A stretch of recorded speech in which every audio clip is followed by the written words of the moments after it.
Bitcoin is going to zero. Zero. Zero. Good morning, good evening, good afternoon, wherever you are, whenever you are. Thank you for watching my videos. My name is DaVinci Jeremy. You know how I do. I'm 5x5, man. Oh, I got some news for you guys about how Bitcoin is going to zero. Actually, priceless. Oh boy, we're going to also be talking about, Elon Musk saying, our financial system is a fraud. Duh. And a bunch of other things, also doing some TA, and I'm going to show you how exactly so far I am correct so far on the TA that I showed you from yesterday about what to trade and where to get in on the trade on Ethereum and Bitcoin. And we're going to be talking about that at the end of the show. So make sure you stay and watch the whole thing. Hit the thumbs up, hit the like, hit the subscribe button, and let's get into it. Okay, first things first, I want to talk about the blockchain life is having another event here in Dubai on October 24th to 25th.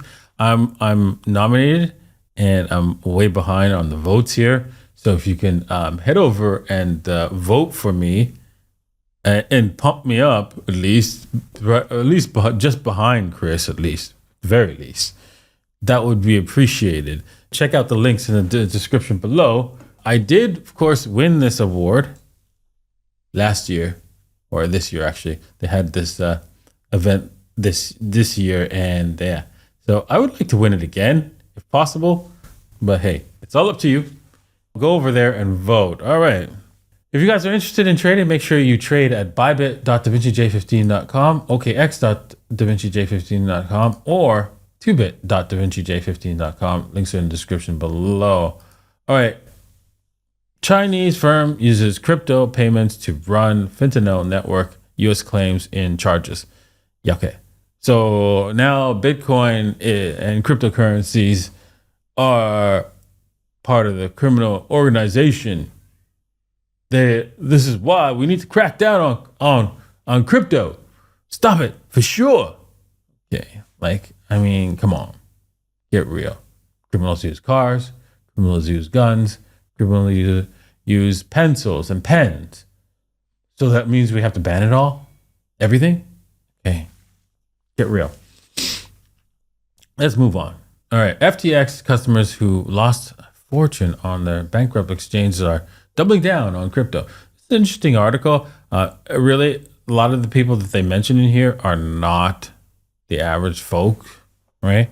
FTX multi-million-dollar cryptocurrency blowout hasn't destroyed the faith in the industry. Now, who do they quote here? Evan Luthra, an app developer, entrepreneur, and angel investor, told CNBC he lost $2 million in the collapse of FTX. Now, Luthra said that he knew when FTX filed for bankruptcy protection in late 2022 that he wouldn't have access to any of his money for the next few years. He continued to speak at crypto conferences. Yes, me and Evan Luthra are friends, and we meet up from time to time. I even stayed at his place in Tulum.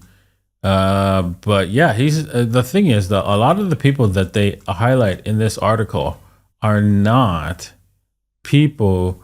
average people who've lost large sums of money, lost their whole savings or life savings, is what I'm trying to say. You're talking about these people lost large sums of money. Like this one person down here who lost $10 million investing in the FTT token. Wow. Crazy. But yeah, these people are all correct that Bitcoin hasn't gone away. But I think this is to scare, this article from CNBC is to scare the average person out of investing money into crypto. They don't want to lose these large sums of money that these people have lost. So this is what this article is about. That's what CNBC and all the mainstream media is about, is to scare you, the average Joe, out of the market.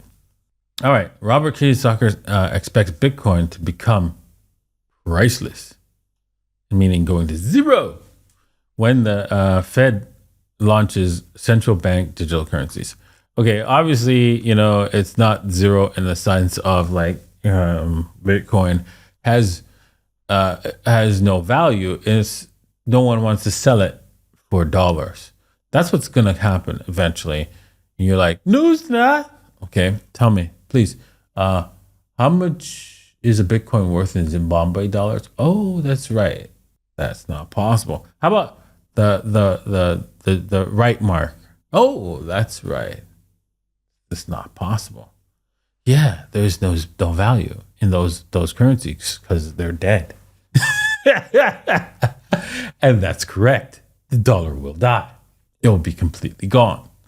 And it will become, Bitcoin will become priceless in dollars.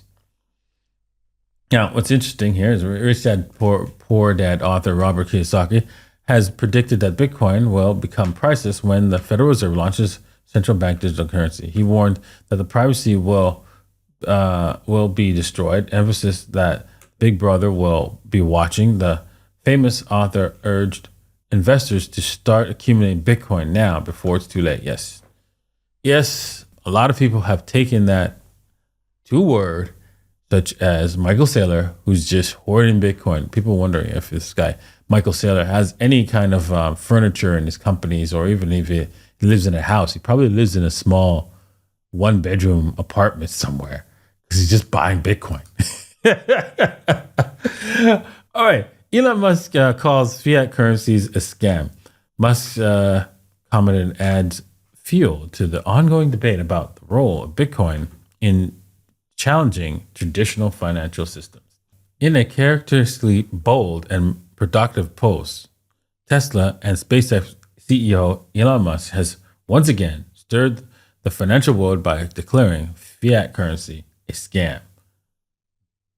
Duh.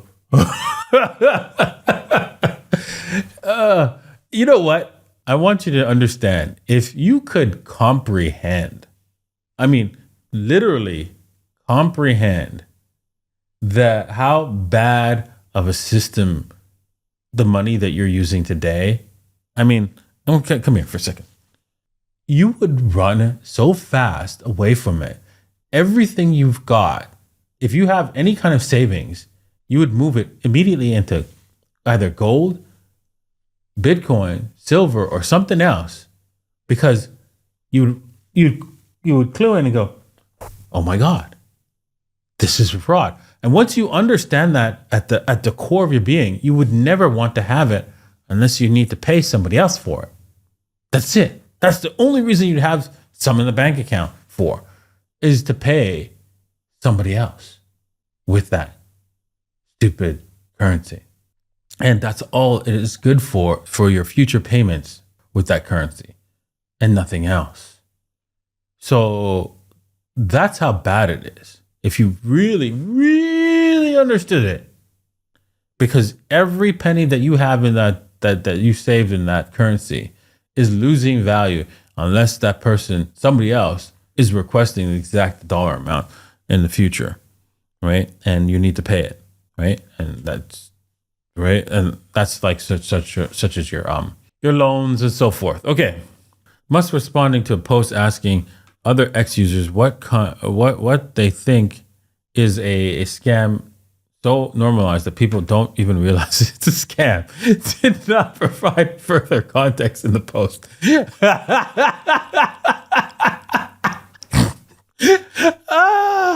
I didn't even read that, but yes, it is historically, fiat money is going to go down in history once people move away from it as the biggest fraud perpetrated on everyone, because everyone fell for it.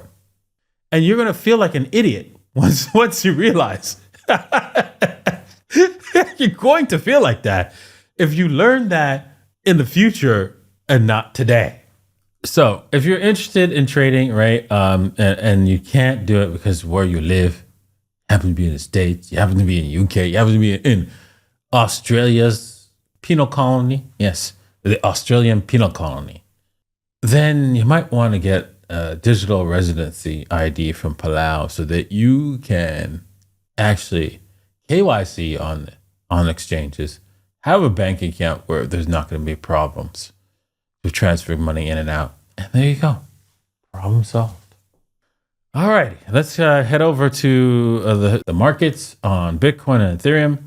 Bitcoin, I was expecting it to get all the way down to like the 26.8, just below here, but it didn't quite make it. It's still trying to hold its water here and trying to stay above the previous highs here, located here at the 27,200-ish area. You see, we are holding this level like crazy. If we break, we have to hold this the 26.8 level, and then we can see this thing pump higher. Possibly breaking of the 26.8, then that means we will come back and break down even further and probably hit the 20K level. But we're in October, so odds are we should head upwards. Ethereum seems to be playing by the rules. I told you guys, hey, look for a buy order down in the 1620-ish area where we were going to retest this downward trend line. There's no guarantees for the management this is going to be a bounce higher, but hey, that's worth a shot. And hopefully you did take it, and we'll see. Right now you're in the green, but we'll still see if that will remain the case. Should you move your stops to break even? I would say so. A retest again is not a positive sign. You could say, okay, well, you know what? I will take a little bit of a loss and put it down to move your stop loss to like only a 1% loss instead of a 2%, because anything if we've already tested the line, if we come back to test it again, odds are we're going to break it. And that would be that. So should you take it long here? Probably a little bit late to do so, looking at the 4-hour. But hey, if you're willing to take the risk and maybe stop loss it at the 1618, you take a stop loss at 1618, I wouldn't say that's a bad thing, as long as you mitigate the risk. You only put in 1 or 2% of your portfolio in that particular trade, so you only lose a maximum of 1 or 2% should it not work out. All right, so that's the trade for today. I hope you learned something today.